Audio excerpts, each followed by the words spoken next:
지난 여름 집중호우로 큰 피해를 입었던 안양시가 장마철을 앞두고 예방대책 추진에 속도를 내고 있습니다. 주민들은 지난해와 같은 피해가 반복되지 않을까 불안감을 감추지 못하고 있습니다. 코인 거래 논란으로 최근 민주당을 탈당한 김남국 국회의원의 국회 윤리위 제도가 결정됐습니다. 김 의원의 지역구인 안산 단원구에선 내년 총선을 앞두고 관심이 집중되고 있습니다. 횡단보도 보행자 사고 예방을 위해 우회전 일시정지를 시행한 지 5달이 지났습니다. 현장에선 보행자와 운전자들의 혼란이 여전히 이어지고 있습니다. 시청자 여러분 안녕하십니까? BTV 경기 주간 종합 뉴스 시작합니다. 오늘 뉴스는 장마철을 한 달여 앞둔 우리 지역 곳곳의 모습을 살펴보는 것으로 시작하겠습니다. 안양시는 지난 여름 집중호우로 인해 1,200가구가 잠기는 큰 피해를 입었는데요. 올해는 지난해 같은 피해가 반복되지 않도록 대책 추진에 속도를 내고 있습니다. 하지만 지난해 피해가 이미 트라우마로 남은 주민들은 불안감을 감추지 못하고 있습니다. 이창호 기자의 보도입니다. 지난해 8월 안양에 내린 집중호우로 주택 약 1,200가구가 물에 잠겼고 소상공인 사업장 428곳이 침수됐습니다. 갑작스러운 비로 안양천이 범람했고 주변의 반지하 주택은 물론 아파트 지하 주차장도 피해를 입었습니다. 이런 가운데 장마철이 한 달여 앞으로 다가오면서 안양시가 예방 대책에 속도를 내고 있습니다. 지난해 큰 비 피해를 입었던 안양시는 그동안 수립해왔던 종합 예방 대책을 서둘러 추진하고 있습니다. 우선 사전에 동의한 300세대를 대상으로 6월부터 침수 방지 시설인 물막이판을 설치할 예정입니다. 하수 역류를 막아주는 맨홀 역류 방지 설비는 880세대에 설치하고 하수 맨홀 추락 방지 시설과 숨은 일체형 빗물 펌프도 설치할 계획입니다. 안양천 범람을 막기 위해 설치된 20곳의 방수문도 재정비합니다. 차량이 진입하는 4곳은 자동문으로 교체하고 자전거 도로나 계단으로 돼 있는 8곳은 경사로 계단으로 개선할 예정입니다. 사람들의 통행이 거의 없는 8곳은 아예 폐쇄할 방침입니다. 다만 방수문 자동화는 통신이나 전기 등의 복합적인 문제가 있는 만큼 장마철이 지나 진행할 방침입니다. 이와 관련 지난해 안양천이 범람해 침수 피해를 입은 안양 7동 주민들은 방수문 대책을 서둘러 달라고 호소하고 있습니다. 저희가 듣기로는 이전에 역류 방지 시설이나 이런 거, 이 방수문 같은 게 재정비에 들어간다 그랬는데 아직까지 지금 저희 동네는 아직 한 대가 없는 것 같아요. 역류 방지 시설이나 이 방수문도 자동 내지는 어떻게 다른 방안을 취해 주신다 그랬는데 한 달 정도 있으면 장마가 온다는데 그 안에 이게 끝날 수 있는 공사가 아닌 것 같은데 그것 때문에 좀 답답하고. 안양시는 지난해와 같은 피해가 없도록 부서별로 준비한 재난안전 예방 대책을 차질 없이 추진할 계획입니다. BTV 뉴스 이창호입니다. 시흥에선 본격적인 장마철을 앞두고 모내기가 시작됐습니다. 농민들이 풍년을 기대하며 구슬땀을 흘리고 있는데요. 시흥의 곡창지대인 호조벌에 김성원 기자가 다녀왔습니다. 이양기가 우렁찬 소리를 내며 논 위를 달립니다. 이동할 때마다 일정 간격으로 모를 심습니다. 능숙한 운전사라면 1000제곱미터를 심는데 20분이면 충분합니다. 시흥시의 대표 곡창지대 호조벌에서 본격적인 모내기가 시작됐습니다. 400만 제곱미터, 축구장 500개 넓이의 광활한 호조벌은 오로지 쌀 생산에만 매진하고 있습니다. 하지만 대다수 쌀 생산 농가는 고민이 큽니다. 생산에 비해 소비가 떨어지기 때문입니다. 아무래도 쌀 판매가 어렵고 아무래도 국민들이 쌀 소비가 많이 저하되다 보니까 농가 입장에서는 쌀 판매가 안 되고 있습니다. 호조벌에서 한 해 평균 생산되는 쌀은 1,900여 톤. 농민들의 수입은 28억 원 정도입니다. 쌀 생산 농가는 소비만이 살 길이라며 적극적인 동참을 부탁했습니다. 시흥시 사람들이 60만인데 여기 60만이 한 포대만 사신다면 20kg짜리 한 포대만 사신다면 시흥시 사람은 모자랍니다. 적극 소비에 동참해 주셨으면 고맙겠습니다. 경기도 내 시흥시의 쌀 생산량은 16위. 시흥시는 농민들을 지원하기 위해 다방면으로 구빈하겠다고 밝혔습니다. 힘든 농업일에 비해서 농업인분들의 수입이 아주 부족한 상황입니다. 우리 시흥시는 이 농업을 지키기 위해서 농민 기본소득을 꼭 드리면서라도 농업과 함께 더불어 살아가는 시흥시를 만들어가고 싶습니다. 불행 중 다행으로 국내 쌀 농사는 90% 기계화되어 있어 일손이 부족하지는 않은 상황입니다. BTV 뉴스 김성원입니다. 다음은 총선을 1년 앞두고 대형 변수가 생긴 안산 지역 상황 살펴보겠습니다. 최근 안산 단원 지역의 김남국 국회의원이 코인 거래 논란으로 민주당을 탈당했는데요. 국회 윤리위 제소가 결정되면서 지역 정가가 술렁이고 있습니다. 보도에 이재문 기자입니다. 김남국 국회의원은 이달 초부터 불거진 코인 거래 논란에 대해 윤석열 정부와 검찰에 표적 수사라며 적극 대응했습니다. 자신의 계좌 출금 내역을 SNS에 공개하는 등 적극 방어했습니다. 지난 8일에는 입장문을 내고 자세한 거래 내역도 공개했습니다. 당 차원의 진상조사를 스스로 요청하기도 했습니다. 그러나 의혹이 꼬리에 꼬리를 물자 김 의원은 지역에서 상무위원회를 열어 본인의 거취를 당원들에게 전한 것으로 전해졌습니다. 민주당과 이재명 대표에게 부담스러운 상황이 발생해 걱정이며 거취에 대한 입장 표명을 하겠다고 밝혔고 바로 다음 날인 14일 민주당을 탈당했습니다. 김남국 의원에 대한 징계를 고심하던 민주당은 결국 17일 당의 자체 진상조사가 아닌 국회 윤리위 제소를 결정했습니다. 안산시 단원구 갑과 을로 나눠진 국회의원 선거구가 인구 감소로 인해 하나로 축소될 가능성이 제기되고 있는 상황에서 이번 사태로 지역 정가는 술렁이고 있습니다. 김남국 의원은 언론과의 접촉을 피한 채 더 이상의 입장을 내지 않고 있습니다. 지역 사무실을 찾아가 봤지만 김 의원을 만날 수 없었습니다. 또 그 언론들이 이상하게 막 반격해가지고 대응 안 하고 있습니다. 지역의 시민단체들은 김남국 의원의 코인 거래 자체를 문제 삼을 순 없고 검찰의 표적 수사에 대한 억울함을 호소하는 것도 어느 정도 이해한다면서도 의정활동 중에도 코인 거래를 한 것은 공직자의 자세가 아니며 코인 논란에 대한 대응과 해명의 모순이 시민들을 분노하게 만들었다고 전했습니다. 법적인 판단은 차치하더라도 정치적으로는 사실상 사형 선고를 받은 것과 다름없다는 여론이 형성되고 있습니다. 총선을 1년도 남기지 않은 시점에서 터진 이번 사건으로 지역 정가가 술렁이고 있습니다. BTV 뉴스 이재문입니다.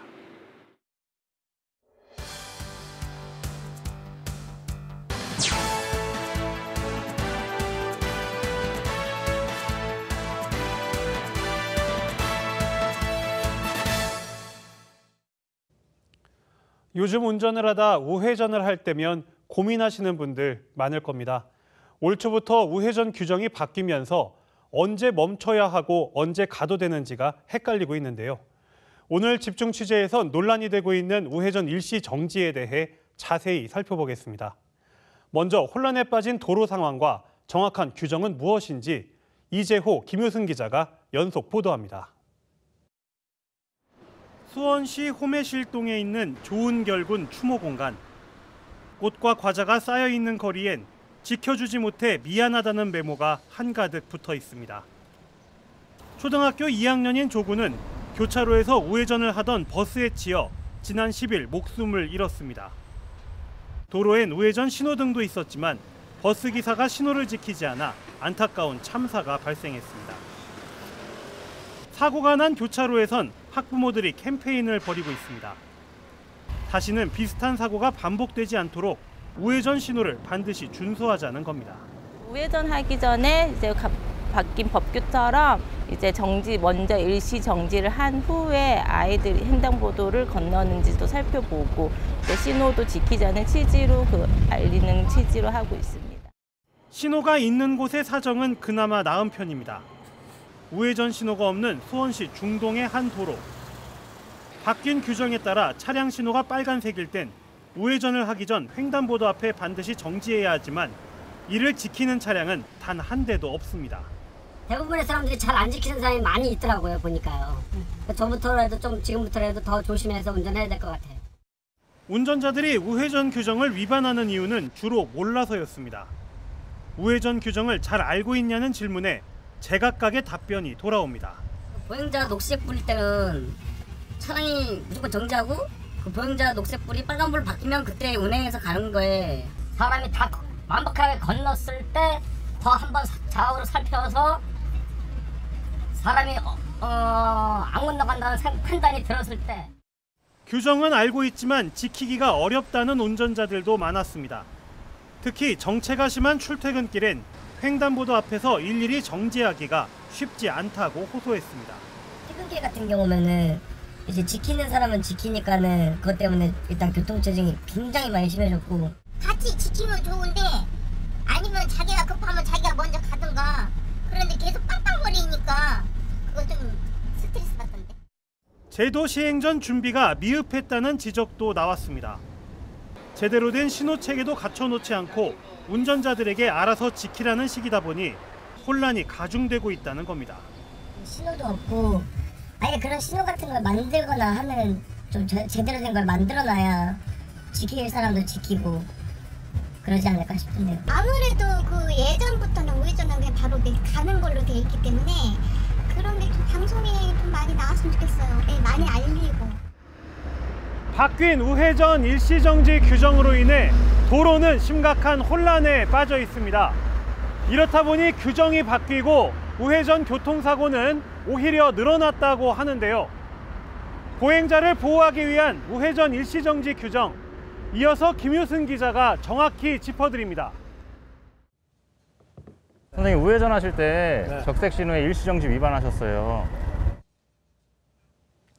경찰의 우회전 일시정지 계도 현장입니다. 도로교통법 개정에 이뤄진 단속과 계도 현장에서도 많은 이들이 헷갈리고 또 불만을 토로하는 풍경이 이어졌는데요. 우회전 일시정지 제도 자세히 살펴보죠. 먼저 교차로에서 우회전하려는데 이렇게 빨간불을 만났을 때 무조건 일시정지입니다. 서야 하는 지점은 첫 번째 만나는 신호, 그러니까 이곳 1번 신호 정지선에서 정차를 해야 하는데요. 정차를 몇 초에 하느냐도 헷갈리는 부분이죠. 시간과 관계없이 속도 0, 바퀴가 한번 멈춘 후에 건너는 사람이 있는지 확인하고 천천히 우회전해야 합니다. 또 이런 제도는 맨 앞차뿐만이 아니라 교차로를 지나는 모든 차량이 신호 앞에 멈춘 후에 지나야 한다는 점도 기억하셔야겠습니다. 두 번째로 만나는 횡단보도에서는 보행자가 없다면 서서히 신호와 관계없이 통과하면 되겠습니다. 교차로가 초록불인 경우에는 보행자를 확인하면서 1번과 2번 신호 모두 서행으로 통과하면 되겠습니다. 헷갈리는 제도에 더해 차량 정체가 이어진다는 불만도 나오고 있는데요. 경찰은 이딴 사고를 막기 위해서라도 우회전 일시정지는 필요하다고 보고 있습니다. 이에 우회전 신호등을 만드는 등 시설을 보완하고 관련 제도 안내, 계도와 홍보도 늘린다는 계획입니다. 홍보도 부족하고 운전자들이 헷갈려하는 부분들이 너무 많습니다. 지자체하고 협업으로 해가지고 우리 우회전 전용 신호등도 많이 설치를 해서 우리 사고 예방에 협력을 해야 될 것 같습니다. 이런 우회전 법규와 신호체계, 이제 걸음마 단계죠. 현재 경기 남부권에 설치된 우회전 신호등은 다 합쳐야 20곳. 도로 현황 파악과 예산 확보 등 절차로 신호체계 변화가 더딘 상태인데요. 한편으론 우회전 관련 사고는 계속 이어지고 있어서 일선 지자체에서도 고민이 깊습니다. 차량 접근 중입니다. 주의하세요. 용인의 한 아파트 입구에 설치된 시설입니다. 보도와 도로가 만나는 구간 사각지대에 우회전하려는 차량과 행인을 인식해서 음성으로 알려주는 방식인데요. 교차로 횡단보도 신호등의 빨간불 남은 시간을 알려주는 시설도 늘고 있습니다. 모두 우회전 사고가 늘면서 도입된 보행자 사고 예방 목적의 장치들입니다. 최근 교차로 우회전 교통사고 등 어린이 보호구역 내 안전사고가 발생하고 있는 바 스쿨존 등 교통약자 안전사고 예방에 최우선한 스마트 교통안전 인프라 확충에 노력하겠습니다. 교통 전문가들도 보행자 사고 예방을 위해 이번 우회전 일시정지 제도를 찬성하는 목소리가 높은데요. 우회전 신호등을 비롯한 사고 예방 시설물을 늘려가면서 인식과 제도 변화를 이끌어야 한다고 제언합니다. 차량 안에서의 어떤 보조장치라든지 이런 것들 도입하는 것이 좀 체계적이고 효과적일 것 같고요. 중기적으로는 이런 어떤 문제인식에 대해서 운전자들 충분히 공감하고 교육을 통해서 일관되어 있는 어떤 운전 행태를 보이게끔 도모하는 거고, 장기적으로는 저희 우리나라가 갖고 있는 RTOR이라는 제도에 대해서 다시 한번 생각을 해볼 필요가 있을 것 같습니다. 전문가는 빨간불일 때 우회전이 가능한 나라는 우리나라와 미국, 캐나다, 중국밖에 없다고 강조했습니다. 줄지 않는 보행자 사고. 이제는 우회전 관련 제도와 함께 사람들의 인식과 운전 습관도 변화해가야 할 것으로 보입니다. BTV 뉴스 김효지입니다. 경찰이 우회전 통행 규정을 만들고 지자체도 보행자 안전을 위한 장치를 설치하고 있지만 사고는 끊이지 않고 있습니다. 이런 가운데 한 기업체가 버스 우회전 사고를 예방할 수 있는 지능형 감지 카메라를 개발해 눈길을 끌고 있는데요. 사각지대에 있는 보행자를 감지해 운전자에게 알려주는 시스템인데 반응이 좋습니다. 이창호 기자의 보도입니다. 용인의 한 버스 업체입니다. 버스 2대에 한 기업체가 개발한 인공지능형 감지 카메라를 장착해 운행하고 있습니다. 버스 입구 쪽에 AI 카메라를 설치해 우측 사각지대를 감지하는 장비로 보행자나 차량 등 위험 요소가 있으면 이를 감지해 경보음을 내는 장치입니다. 이 버스에 장착되어 있는 AI 카메라는 초록색과 노란색, 빨간색의 사람이 서 있을 경우에 각각 다른 경보음을 내서 기사에게 위험을 알립니다. 버스 우회전 사고 예방을 위한 AI 감지 카메라의 특징은 버스 우측 세로 3m, 가로 6m까지 폭넓게 감지합니다. 버스 사각지대에 보행자나 차량, 자전거, 오토바이가 있거나 들어오면 이를 감지해 소리를 냅니다. 버스에 사각지대가 있기 때문에 사각지대를 볼 수 있는 뭔가 조치가 필요하다라는 그런 기사를 보고 그래서 이 우회전의 사각지대를 없애주는 그런 지능형 카메라를 만들어야 되겠다라는 생각을 저희가 경남역에다가 이걸 테스트를 하고 있는데요. 버스가 보통 3m 정도의 사각지대를 갖고 있는데 이 제품이 그걸 커버해 주니까. 주행할 때 불필요한 경보음이 나지 않도록 감지 속도도 우회전 속도에 맞춰 조절할 수 있습니다. AI 감지 카메라는 하나의 모니터에서 여러 개의 화면을 봐야 하는 CCTV와는 달리 경보음으로 위험을 감지하도록 차별화했습니다.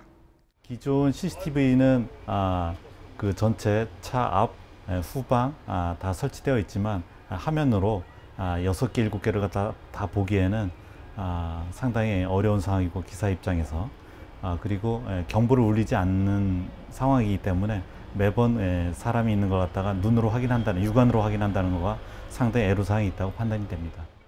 취재진이 버스 회사의 협조를 얻어 버스를 타고 주행해봤습니다.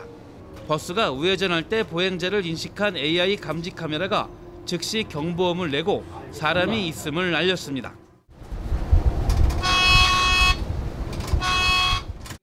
AI 카메라가 장착된 버스를 운행하는 승무원들의 반응은 좋습니다.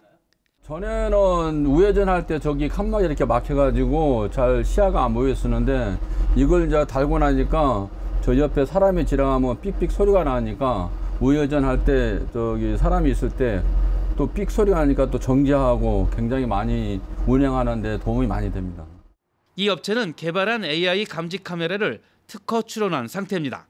우회전 신호와 같은 운전자를 위한 예방 장치가 부족한 현실에서 이 기업이 개발한 인공지능 감지 카메라가 관심을 모으고 있습니다. BTV 뉴스 이창호입니다. 앞서 보신 대로 우회전 일시정지가 도입된 지 5달이 지났지만 운전자와 보행자들의 혼란은 여전합니다. 규정이 바뀐 후 사고가 늘었다는 이야기까지 나오면서 실효성에 의문을 제기하는 목소리도 높아지고 있는데요. 경기대학교 도시교통공학과 김정화 교수님 모시고 우회전 일시정지에 대해 보다 자세한 이야기 나눠보겠습니다. 네, 교수님 안녕하세요. 네, 안녕하세요. 이제 우회전 일시정지가 도입 초기이기는 하지만 우회전 일시정지로 인한 혼란 그리고 어떤 불만 이런 것들이 좀 잠잠해지지가 않고 있는 것 같아요. 그래서 뭐 일부 운전자분들께서는 교통 정체가 더 유발이 된다, 뭐 사고 위험이 더 높아졌다, 뭐 이제 이런 식으로 얘기하시면서 이 정책이 좀 뭐 불필요한 거 아니냐 이런 얘기까지 지금 하시는 분들도 계시거든요. 이런 좀 이야기들에 대한 우리 교수님 생각 좀 어떠신지요? 네, 분명히 이제 안전과 관련되고 굉장히 효과적인 정책임에도 불구하고 좀 급하게 시행된 부분도 없지 않아 있었기 때문에 시민들의 수용성이라든가 어떤 인식 개선에 있어서 약간의 불만들은 쏟아져 나오고 있는 것 같습니다. 그럼에도 불구하고 지속적으로 이런 정책들이 안전이나 지속 가능하게 우리 교통문화에 대한 부분의 개선에 영향을 준다는 것을 홍보할 필요가 있고요. 그런 부분에 있어서 시민들의 생각 개선이 이제 점차적으로 이루어져야 한다고 생각을 합니다.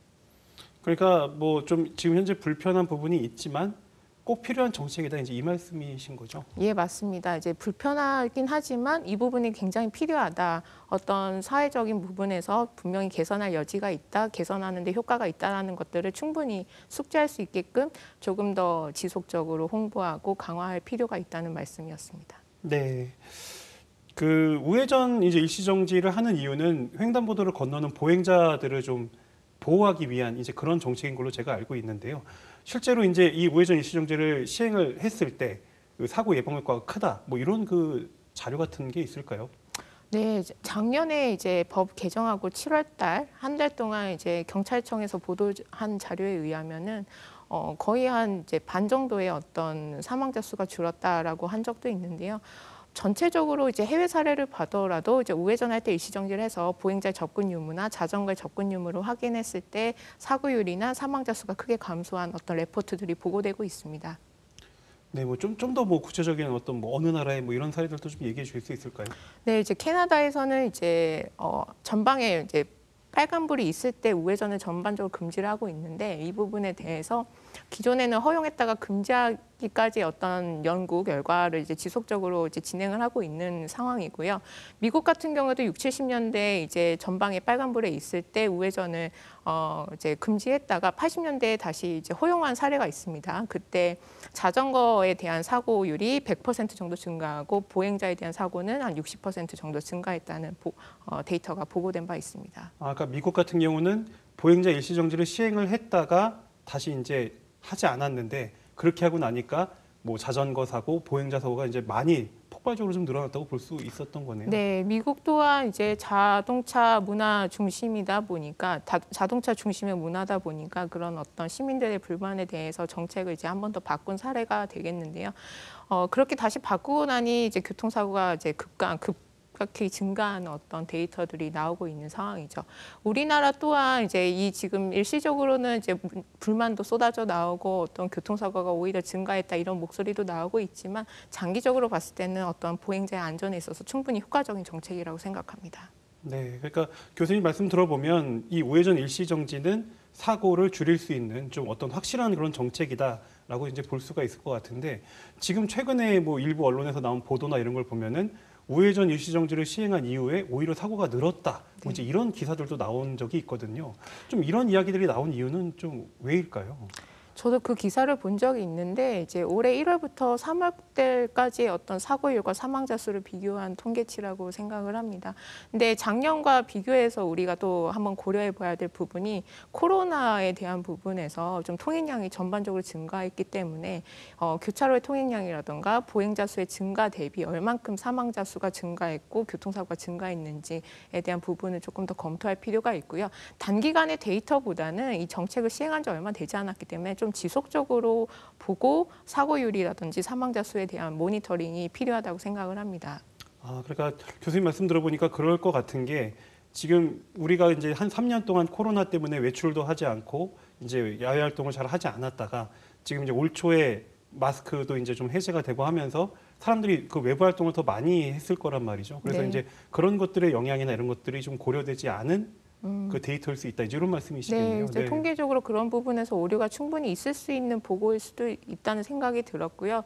이게 데이터라는 게 단순히 일시적인 혹은 짧은 기간 동안의 현상만을 보고 이제 파악하고 정의를 내릴 것은 아니라고 생각을 합니다. 정책이라는 것이 좀 오랜 시간 지속적으로 사회적으로 정착이 될 때까지 기다리고 거기에 대한 어떤 효과가 얼마만큼인지 파악하는 것이 굉장히 중요하기 때문에 단순히 작년, 올해 이렇게 비교해서는 조금 성급하다는 생각이 들었습니다. 네. 제가 이제 이번에 그 현장에 좀 나가서 운전자분들이랑 좀 대화를 좀 많이 나눠봤거든요.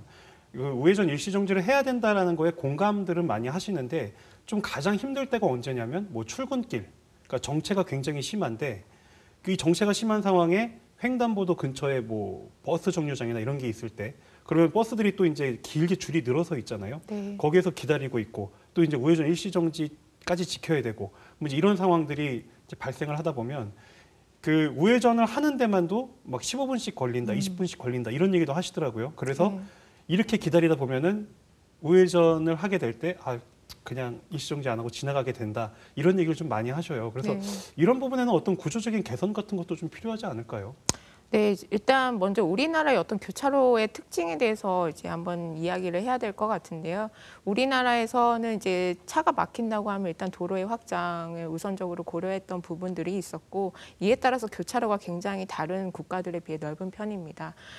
교차로가 넓어지면 거기를 통과하는 차량 수도 늘어날 수밖에 없는데 이에 반해서 우회전을 허용하는 차로는 한 차로로 정해져 있죠.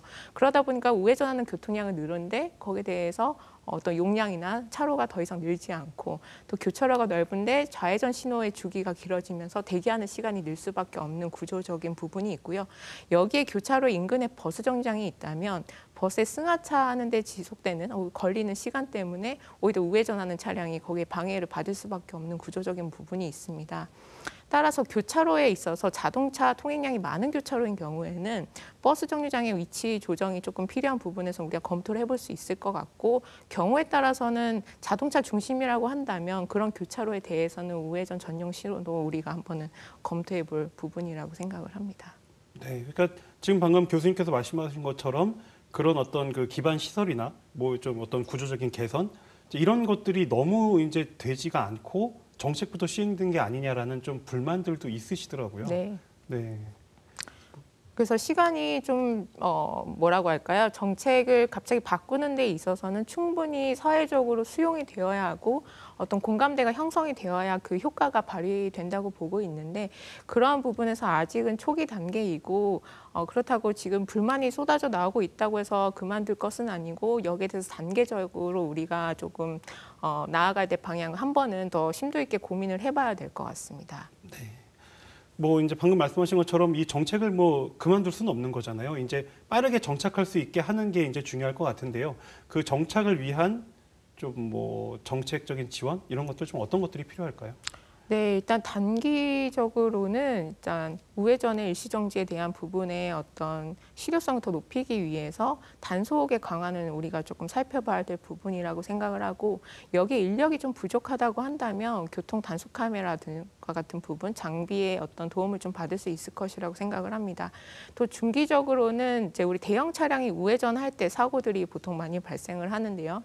대형 차량의 사각지대가 굉장히 넓은 만큼 또 운전 종사자의 어떤 고령화가 진행되고 있는 만큼 이 사각지대에 보행자나 자전거 접근 교통을 이제 감지할 수 있는 시스템적인 부분, 또 차량과 교차로의 어떤 커뮤니케이션 기술을 응용한 부분에 있어서 운전자가 보행자의 안전을 확보할 수 있게 정보를 제공받는 그런 기술들도 도움이 될 수 있을 것 같고요. 장기적으로는 지금 시행하고 있는 정책에 대한 어떤 사회적인 합의, 또 수용적인 부분, 또 시민들의 어떤 인식 제고를 위해서 지속적인 홍보 강화가 필요하다고 생각합니다. 네, 오늘 말씀 여기까지 듣겠습니다. 네.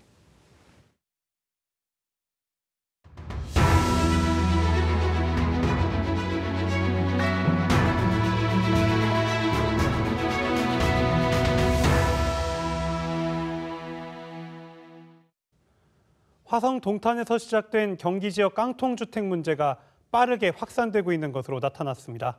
경기도가 자체 분석한 결과 전세 피해가 우려되는 주택이 도내 11개 도시에 8,500여 채나 되는 것으로 나타났는데요.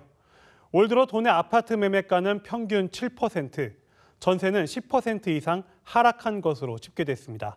보도에 박일국 기자입니다. 동탄 오피스텔을 시작으로 불거진 경기 지역 깡통 전세가 빠르게 확산하고 있는 것으로 나타났습니다.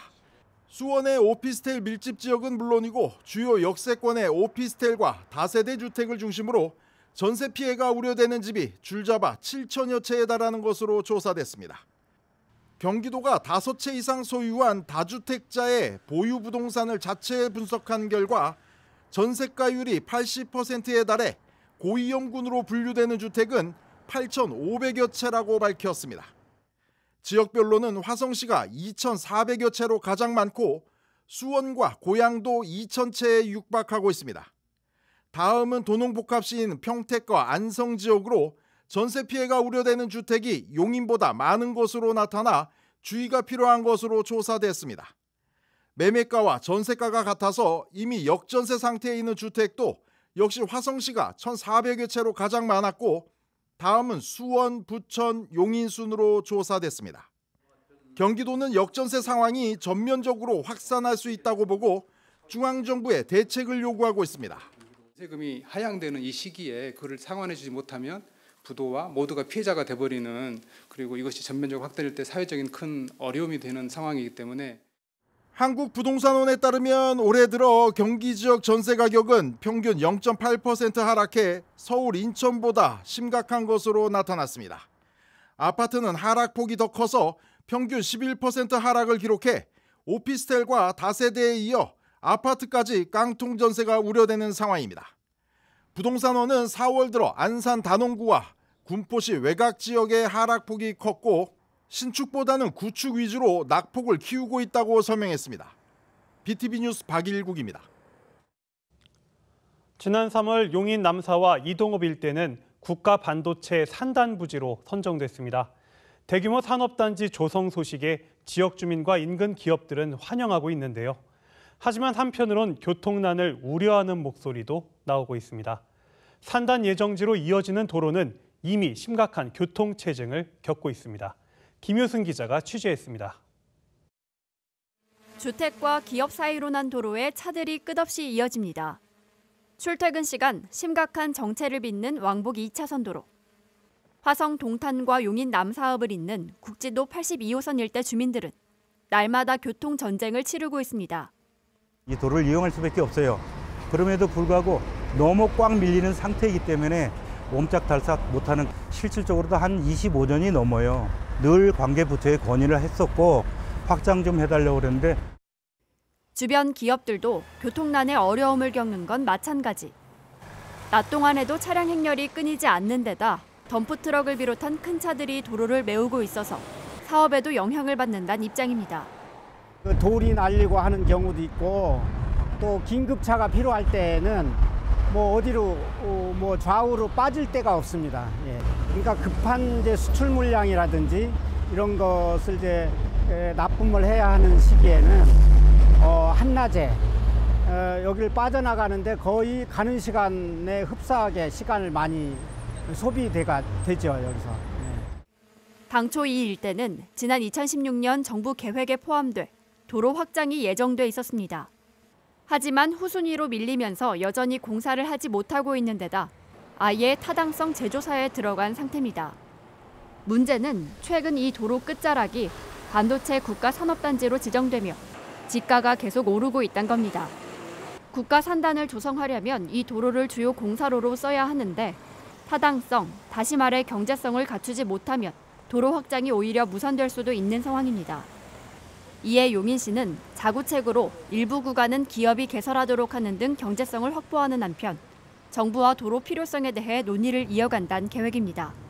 민간 기업체에서 1.7km를 개설하고 있는 조건으로 다시 상정을 했고 지가가 상승되는 것에 비해서 B씨는 좋은 결과를 초래하지 못할 것 같습니다. 그래서 국가산단이라든지 현재 주민들의 이용, 기업체의 이용 등을 고려했을 때는 조속한 도로 확장이 절실한 실정입니다. 지역의 최대 호재로 불리는 용인 국가 반도체 산단 지정. 하지만 그 이면엔 남사읍 일대 교통난이 과제로 떠오르고 있습니다. BTV 뉴스 김효승입니다. 과천시엔 은빛나루 카페란 이름의 실버 카페가 있습니다. 보통 실버 카페 하면 노인 일자리 사업의 일환인 경우가 대부분인데 이곳은 민간업체가 공공기여 방식으로 운영하고 있어 눈길을 끌고 있습니다. 이창호 기자입니다. 과천 지식정보타운에 자리 잡은 은빛나루 카페. 바리스타 하예란 씨가 주문에 맞춰 여러 음료를 차근차근 준비해 나갑니다. 뒤늦게 바리스타 자격증을 딴 게 이처럼 뿌듯할지는 몰랐습니다. 너무너무 뿌듯해요. 정말로 사막의 오아시스라고나 할까요? 우리 고객님들이 여기 오셔가지고 제가 커피 내린 거를 드셨을 때 그 고객님이 바리스타님 커피 맛 좋아요. 너무 괜찮아요. 그랬을 때 사람이 칭찬을 받으면 더 잘하고 싶은 생각이 들잖아요. 은빛나루 카페가 남다른 의미를 갖는 건 민간 건물에 처음으로 들어섰다는 점입니다. 현재 운영 중인 두 곳의 실버 카페는 모두 공공기관인 도서관과 노인복지관에 설치돼 있지만 이번만큼은 다릅니다. 공간을 제공한 민간 기업은 공공기여를 위해 5년 동안 무상 임대합니다. 카페 인테리어와 가구, 그리고 음료를 제조할 수 있는 시설까지 모두 제공해 실버 카페 입점을 적극 지원했습니다. 공공기여를 어느 방법으로 할 수 있을까 하고 생각하던 차에 지금 같은 형태의 상생 카페를 운영을 해서 지역에 있는 어르신들의 일자리 창출도 하고 기업으로서의 사회적 책임도 다하기 위해서 이런 부분에 대해서 과천시 쪽으로 제안을 드렸었고 과천시 쪽에서도 흔쾌히 원하셔가지고 지금 이렇게 진행을 하게 되었습니다. 민간과 공공이 함께 만든 은빛나루 카페는 과천 지역의 첫 번째 지역 상생형 실버 카페로 과천시 노인복지관에서 운영합니다. 과천시에서 처음 오픈한 지역 상생형 실버 카페이고요. 지자체랑 민간 공공기관이 같이 협력을 해서 노인 일자리 사업으로 운영하는 실버 카페입니다. 노인 일자리 시장형 사업단으로 운영이 되고요. 60세 이상 과천시에 거주하시는 분들 위주로.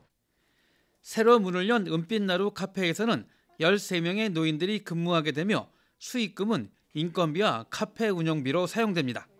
BTV 뉴스 이창호입니다. 우리 지역의 유명 상권을 찾아가 보는 으라차차 지역경제 시간입니다. 수원시엔 1990년대 전성기를 맞았던 문구 거리가 있는데요. 최근엔 대형마트와 온라인 판매 등에 밀려 큰 어려움을 겪고 있습니다. 관광 명소로의 변신을 통해 부활을 꿈꾸고 있는 수원 팔부자 문구거리에 다녀왔습니다. 저는 지금 수원시 북수동에 있는 팔부자 문구거리에 나와 있습니다. 1980년대부터 전성기를 맞았던 이곳은 이제 존폐를 고민해야 할 정도로 위기에 빠져 있는데요. 문구점들이 점차 사라져가고 있는 요즘, 팔부자 문구거리의 미래는 어떤 모습일까요? 조선 팔도의 부자들이 몰려와 부촌으로 유명했던 수원 팔부자 거리. 수원의 경제 중심지였던 거리엔 1980년대부터 문구점들이 들어섰습니다. 지금도 눈만 돌리면 장난감과 학용품을 만날 수 있는 이곳. 아이들에겐 그야말로 천국이 따로 없습니다. 장난감 많아서 기분 너무 좋아요. 중고생들은 문구거리를 만물 창고라고 부릅니다. 대형마트나 온라인에서도 찾을 수 없는 것들을 문구거리에선 구할 수 있기 때문입니다. 가끔씩 막 시내 같은 데 갔을 때 없으면 여기 와서 사요. 여기 아무래도 좀 많잖아요, 가게가. 없으면 딴 가게 가면 되니까 많은 것 같아요. 누구보다 문구거리 쇼핑을 즐기는 건 바로 어른들입니다. 시중보다 가격이 저렴한 데다 잠시 추억여행도 떠날 수 있습니다. 여기는 가격도 저렴하고 종류도 많고 그래서 우리는 자주 오는 편이에요. 집에서도 가깝고. 큰애 8살, 지금 8살인데 걔 아기 때부터 왔어요. 한 8년은 됐지. 어릴 때 갖고 놀던 장난감도 있고 비슷한 류도 있어가지고 좀 추억이 새록새록 떠오르는 게 많아서 자주 찾는 편이에요. 그래서 애들하고 같이 와도 재밌을 것 같고 그렇습니다. 하지만 팔부자 문구거리의 풍경은 전성기 때와는 확연히 달라졌습니다. 한때 20개가 넘었던 문구점 수는 6, 7개 정도만 남아있고 남아있는 가게들도 폐업을 고민하고 있습니다. 상인들은 언제까지 버틸 수 있을지 모르겠다고 입을 모읍니다. 코로나 거기 오면서부터 그 올 무렵서부터 이 스마트폰으로다가 사람들이 핸드폰이지 그걸로다가 뭐 물건을 팔기도 하고 사기도 하고 또 애들도 마찬가지 똑같이 이제 그걸로다가 하고 또 게임을 그때 이제 그걸로다 시작을 해가지고 게임들을 많이 하니까 이런 소모품이 안 팔리는 거야. 그래서 이제 이런 소모품이 자꾸 이제 하향길이지 내려앉는 거지. 존폐 기로에 선 상인들은 마지막 승부수를 띄웠습니다. 화성 행궁과 가깝다는 장점을 살려 관광 코스로 거리를 홍보하고 있는 겁니다. 덕분에 주말엔 지방에서도 찾아올 만큼 입소문을 타고 있습니다. 홍보는 많이 한다고 해요. 그래서 이제 여기가 관광지다 보니까 이제 부산에서도 오는 손님도 있고 대구에서 오는 손님도 있고 연인들도 많이 오고 또 연인들도 옛날 생각에서 뭐 칼라풍선 그런 것도 많이 구매를 해요. 옛날 거. 그래서 아무튼 재미있어요. 애기들 보면은 더 하고는 싶고 그런데 점점 물건 판로가 없어지니까. 상인들은 자신들만의 힘으로 현재 위기를 극복하기는 쉽지 않을 것으로 보고 있습니다. 팔부자 문구거리가 수원의 명소로 남기 위해선 지역사회의 관심과 지원이 필요해 보이는데요. 이번 주말 가족들과 함께 팔부자 문구거리로 나들이를 나와보시면 어떨까요? BTV 뉴스 이재호입니다.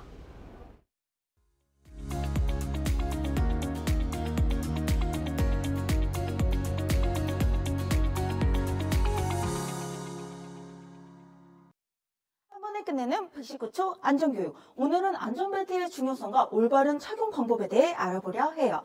여러분, 차량에 탑승할 때 가장 먼저 해야 할 일 뭘까요? 네, 맞습니다. 바로 안전벨트를 착용하는 건데요.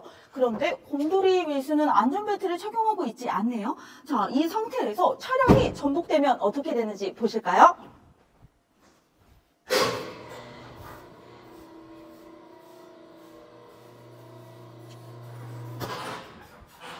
이 차량에 내가 탑승하고 있었더라면 정말 상상만 해도 끔찍한데요. 여러분, 교통사고 발생 시 안전벨트를 착용하고 있지 않으면 사망률이 무려 4배나 올라간다고 해요. 나 자신의 안전을 위해 꼭 착용해야 하는 안전벨트. 하지만 잘못된 방법으로 착용하게 되면 사고 발생 시 오히려 큰 부상을 입을 수도 있어요. 그래서 저와 함께 알아봐요. 안전벨트 올바르게 착용하는 방법.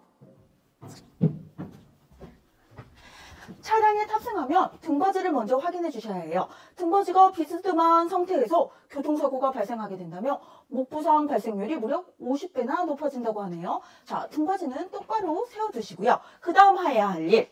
자, 그 다음 해야 할 일 바로 안전벨트의 띠 확인입니다.